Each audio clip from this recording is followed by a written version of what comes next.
প্রবাসে যারা এই মুহূর্তে আমাদের এই ভিডিওটি প্লে করেছেন সবাইকে প্রীতি ও শুভেচ্ছা জানিয়ে শুরু করছি আমাদের নিয়মিত অনুষ্ঠান জীবনের গল্প। প্রিয় দর্শক, আমাদের ক্যামেরার সামনে আজ বসে আছে সালমা আপা।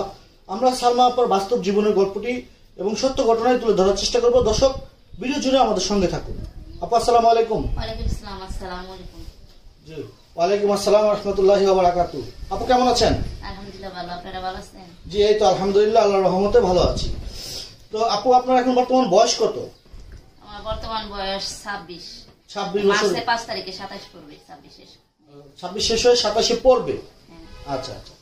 তো আপু, আপনি যখন মায়ের গর্ভ থেকে আপনি যখন জন্মগ্রহণ করেছেন তখন কি আপনার সব ঠিক ছিল? না, আমি জন্মগতভাবেই মানে আচ্ছা, হরমোনের কারণে। আপনি যখন ধীরে ধীরে বেড়ে উঠছেন তখন তো আপনার বাবা মা নিশ্চয়ই বুঝতে পেরেছে বা আপনি একটু সাইজে খাটো হবেন। তো তখন কোনো পদক্ষেপ নিয়েছিল তারা? না, গ্রাম অঞ্চল তো নেয়নি, এমনকি বুঝেনি। এখন তো ডাক্তারি চিকিৎসায় প্রতিবন্ধী জন্ম নিলে অনেকটাই সুস্থ হয়ে যায়। বা আমিও ওই আগের মানুষ তো গ্রাম অঞ্চলে, এখন জন্ম নিলে দেখা যায় যে হসপিটালে গেলে 1 ইঞ্চি বা 2 ইঞ্চি লম্বা হইতাম থেরাপির মাধ্যমে। আচ্ছা, আপনি কি থেরাপি কখনো দিয়েছেন?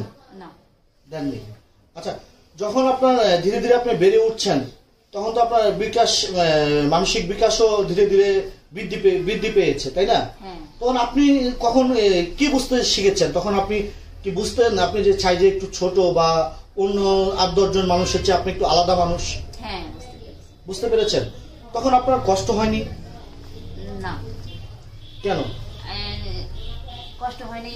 এর জন্য যে আমি তো হাঁটতে চলতে পারি। আল্লাহ তাআলা তো আমাকে ল্যাংড়া বা দুইটা হাত নেই বা অন্ধ বোবা এরকম তো সৃষ্টি করে দিতে পারতো। আল্লাহ আপনাকে যাই দিয়েছে আল্লাহর উপর সন্তুষ্ট এবং আল্লাহ শুকর আদায় করেছেন। আচ্ছা আচ্ছা। তখন আপনার ভবিষ্যৎ পরিকল্পনা কি? এভাবে কি আপনি সারাটা জীবন কাটাতে চাচ্ছেন না অন্য কোনো পরিকল্পনা আছে? আমার ভবিষ্যৎ পরিকল্পনা,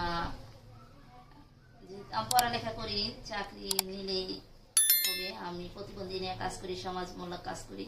আমি চাই ভবিষ্যৎ আমি মৃত্যুর আগ পর্যন্ত এই সমাজসেবা কাজই করে যাব। প্রতিবন্ধী নিয়ে সমাজসেবা কাজ করে যাবেন মৃত্যুর আগ পর্যন্ত। সংসার ধর্ম আর পালন হবে না আপনার? জন্ম মৃত্যু বিয়ে হলো আল্লাহর হাতে, যদি বাকি লেখন থাকে তাহলে তো করবো অবশ্যই। আচ্ছা, ভাগ্যে জন্ম মৃত্যু বিবাহ সবই আল্লাহর হাতে, আল্লাহর ইচ্ছায় সবকিছু হয়। আপনি তো মুসলমান মনে হচ্ছে। হ্যাঁ, আমি মুসলমান। নামাজ কালাম পড়েন? হ্যাঁ, আমি মাদ্রাসা লাইনের থেকে পড়ালেখা করছি, আলিম পাস করে সেবা করতে গেছি। আলিম পাস করেছেন? হ্যাঁ, মাশাআল্লাহ। আমার বাবা একজন কারি, 50 বছর মসজিদ ইমামতি করছে। কওমি মাদ্রাসায় না আলিয়া মাদ্রাসা? আলিয়া মাদ্রাসায়। আচ্ছা আচ্ছা আচ্ছা। তো আমরাও লেখাপড়া করেছি, কিন্তু আমি কোরআন খতম দিতে পারিনি, দুর্ভাগ্যজনক। তো যাই হোক, তখন আপনি স্বপ্ন হচ্ছে আপনি মানুষের সেবা করবেন, কিন্তু সংসার ধর্ম আপনাকে দিয়ে হচ্ছে না, নাকি হবে না, কোনটা করব? এরকম ছেলে পেয়ে পাইলে করব। এরকম ছেলে হলে করবেন যে আমাকে বুঝবে, আমাকে মেনে নিবে, কখনো বলবে না যে সংসার জীবনে আচ্ছা বল। এরকম প্রতিবন্ধী। আমি নিজে বরিশাল যে একটি প্রতিবেদন করেছি, 33 ইঞ্চি শাম্মী, 44 ইঞ্চি আলামিন, তাদের বিয়ে হয়েছে, একে অপরের জীবনসঙ্গী তারা করে নিয়েছে। তো আসলে আপনি তো হচ্ছেন 38 ইঞ্চি। তো আপনার সে ধরনের ছেলে তো আপনাকে পেতে হবে। আপনি তো আমরা যারা আছি সাধারণ আছি, আমাদের মতো ছেলে হলে তো আপনার সঙ্গে মানানসই হবে না। তো আপনার সেই ধরনের একটা মানানসই ছেলের প্রয়োজন আছে। তাহলে আপনি কিভাবে, আপনার সম্ভব, আপনি সম্ভব কি আদৌ এটা হবে? এটা উপরওয়ালাই বলতে পারবে, যেহেতু উনি জন্ম দিয়েছে, উপরওয়ালাই বলতে পারবে। আল্লাহ এটা লিখে রাখছে, এরকম লিখে রাখছে আল্লাহ। আপনি তো মাস্টার্স পাস করেছেন, এর মধ্যে আপনার সাথে আপনার একটা সংগঠনে, অনেক সংগঠনে কাজ করেন, এর মধ্যে কখনো কি প্রেমের প্রস্তাব এসেছে কিনা, কিংবা প্রেমে পড়েছেন কিনা? কিন্তু আমি প্রেম করিনি, এখনো প্রেম করিনি। একটু সে বিষয়ে বলেন না। আপনি যেহেতু কলেজে আছেন, মাস্টার্স পাস করেছেন, আপনি বিভিন্ন সেবা সংগঠনের সাথে জড়িত আছেন, আপনাদের মতোই অনেকেরই নিয়ে কাজ করেন। হ্যাঁ এখানে তো অনেক রকম লোক আছে, তাদের এই যে প্রেমের প্রস্তাবটা আসছে কিভাবে আসলো একটু বলেন।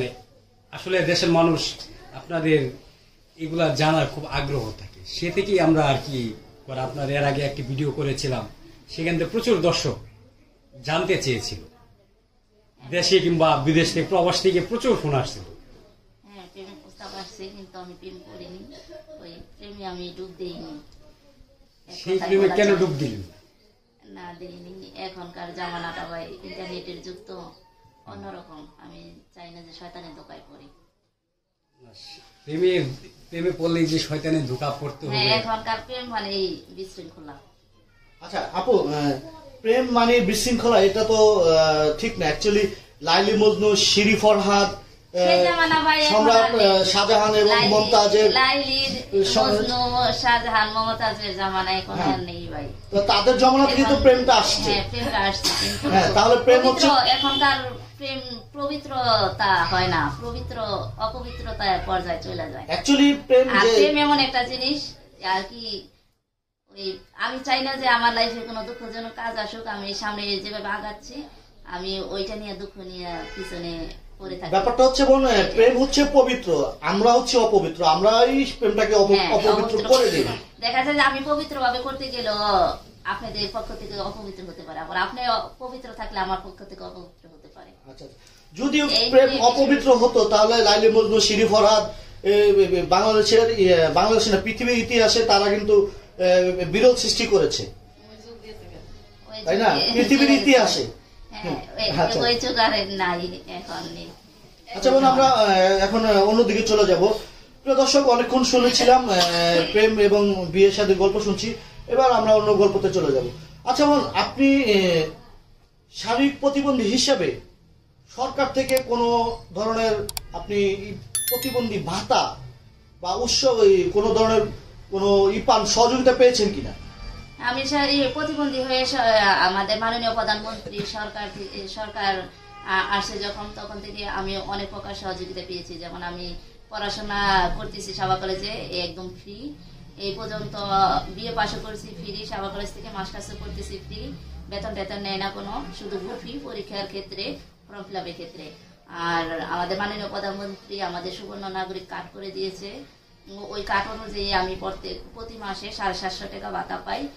আর আমাদের মাননীয় প্রধানমন্ত্রী আমাকে একটা সরকারি ঘর, এই ঘরটাই উপহার করছে আমাকে, ইটের ঘর, 3 লাখ টাকা একটা ঘর পেয়েছি আমি, একটা সাবাসিবল বড় গভীর নলকূপ যাকে বলে, আর্সেনিক মুক্ত মোটর পেয়েছি, 1000 লিটার ট্যাঙ্কি সহ ওনারাই এসে কইরা দিচ্ছে। আর আমার জমি নিয়ে কিছু ভূমি দস্যু সন্ত্রাসরা আমার জমিটা দখল করছিল। আমাদের মাননীয় প্রধানমন্ত্রীর মাধ্যমে, প্রশাসনের মাধ্যমে, আমাদের প্রতিবন্ধী সংগঠনের মাধ্যমে লিগেল থেকে মামলা দিয়ে আমি জমিটা আমার আয়তে পেয়েছি। আচ্ছা বোন, অনেক সহযোগিতা পেয়েছি। এত কিছু হয়েছে, সেটা কি আপনার এই অত্র এলাকার চেয়ারম্যান এবং মেম্বার যারা আছে তাদের মাধ্যমে, নাকি আপনি সরাসরি প্রধানমন্ত্রীর দপ্তরে চিঠি দিয়েছেন, কোনটা? আমি সরাসরি, আমি প্রথমে আমাদের গ্রামের মাতবর মেম্বার, তারপরে চেয়ারম্যান মেম্বারদের কাছে গেছি, ওনাদের কোনো কাছ থেকে আমি সহযোগিতা পাইনি। আমার প্রতিবন্ধী সংগঠন থেকেই আমি একদম প্রশাসনের মাধ্যমে সহযোগিতা পেয়েছি। আর প্রশাসনের মাধ্যমে বিশেষ করে আমাদের ডিআইজি হাবিবুর রহমান, ওনার মাধ্যমে আমি বেশি সাপোর্টটা পেয়েছি জমির ক্ষেত্রে। আর সাভার উপজেলার চেয়ারম্যান মঞ্জুর আলম রাজীব, ওনার মাধ্যমে আমি গড় মোটর পেয়েছি। আচ্ছা, অনেক কিছুই সাহায্য সহযোগিতা পেয়েছেন। এবার তো বয়স হলো, আমরা আরেকটু বিয়ে শাদীর ব্যাপারে গিয়ে শেষ করে দেবো এই পর্বটি। এখন তো বয়স হয়েছে, কতদিন এভাবে থাকবেন? সেই বিয়ে শাদীর ব্যাপারে যদি আরেকটু বলেন। বিয়ে শাদী করলে অভাবের সংসার বলে ভালোবাসা জানা দিয়ে পালাই। আমি প্রতিষ্ঠিত হব যখন, আমি আরো প্রতিষ্ঠিত হতে চাই যখন। আপনার এখন বর্তমান বয়স কত? 26 বছর। আর প্রতিষ্ঠিত আসলে মেয়েদের তো 20 হলেই বুড়ি হয়ে যায়। আর ওই আমি তো আর 10 জনের মতো 10টা মেয়ের মতো। আচ্ছা আপু, আমি আপনার জীবনটি আল্লাহ পাকের থেকে সৃষ্টি। হ্যাঁ। এটা নিয়ে আপনার মনে যেহেতু কোনো দ্বিধা নেই, হ্যাঁ তো আমি আপনার কাছে একটি প্রশ্ন করি। ধরেন স্বাভাবিক মানুষ, প্রতিটা মানুষের মনের একটি বাসনা থাকে, চাহিদা থাকে এবং তার মন আকাঙ্ক্ষা থাকে। ধরেন আপনি একজন স্বাভাবিক মেয়ে, আপনার মনে করেন জীবন লাইফটা, সংসার লাইফ আপনি কিরকম চান, যে এরকম মানুষ হলে আমি আমার জীবন সঙ্গী করে জীবনটা কাটাতে চাই, বা নিজের একটা ইচ্ছা আকাঙ্ক্ষা কি আছে আপনার ভিতরে? আমি বিশেষ করে এতিম কোনো ছেলে পিছুটার নাই, মা বাবা নেই, এতিম, ছোটবেলা থেকে অনেক দুঃখ কষ্ট করে বড় হয়েছে, ওইরকম একটা ছেলে, কিন্তু মাওলানা হাফেজ হতে হবে, পাইলে বিয়ে করবো, তা না হলে হুইলচেয়ার পারসন, না হয়তো একটা হাত নেই বা পা নেই, এরকম ছেলে পাইলে বিয়ে করবো। যেহেতু আমার ঘর আছে, জমি আছে, আমার বাবা আমার নামে জমি লিখে দিয়েছে। পৃথিবীতে অনেক মানুষ আছে যারা শারীরিক প্রতিবন্ধী হয়েও সাধারণ সংসার করছে এবং তার লাইফ পার্টনার স্বাভাবিক মানুষ। হ্যাঁ, তো আপনি কি নিজেকে এরকম কিছু প্রত্যাশা করেন কিনা, বা এরকম কিছু চান কিনা যে আপনার লাইফে যদি আল্লাহ দেয় বা কাউকে এরকম পৌঁছে দেয়, সেটা আপনি গ্রহণ করবেন কিনা?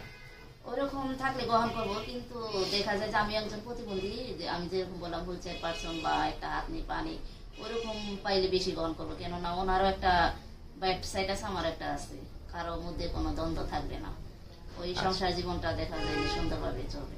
মানে আপনি চাচ্ছেন যে আপনার লাইফে যাতে এরকম কেউ আসে যে আপনার শারীরিক প্রতিবন্ধকতা নিয়ে সে কোনো ধরনের অজুহাত না তোলে। হ্যাঁ। সম্মানিত দর্শক শ্রোতা, সালমা আপু তিনি বর্তমান সময়ে সাভার কলেজ থেকে মাস্টার্স করছেন।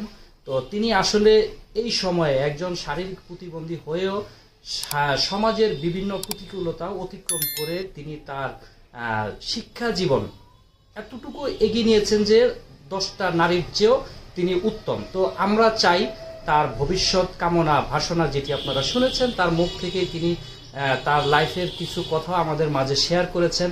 তো এমন কোন দর্শক যদি থেকে থাকেন আমাদের বা তার লাইফে আসতে চান, তাহলে ইনশাল্লাহ আমরা সেই প্রত্যাশা করব। তো আপা, সর্বশেষ আমরা ভিডিওটি শেষ করব। আপনার পরিবার এবং আপনার যারা আপনার বাবা মা এখনো আছে আমরা দেখেছি, তো সবাই মিলে আপনার পরিবারটি আপনি সহ কেমন আছেন?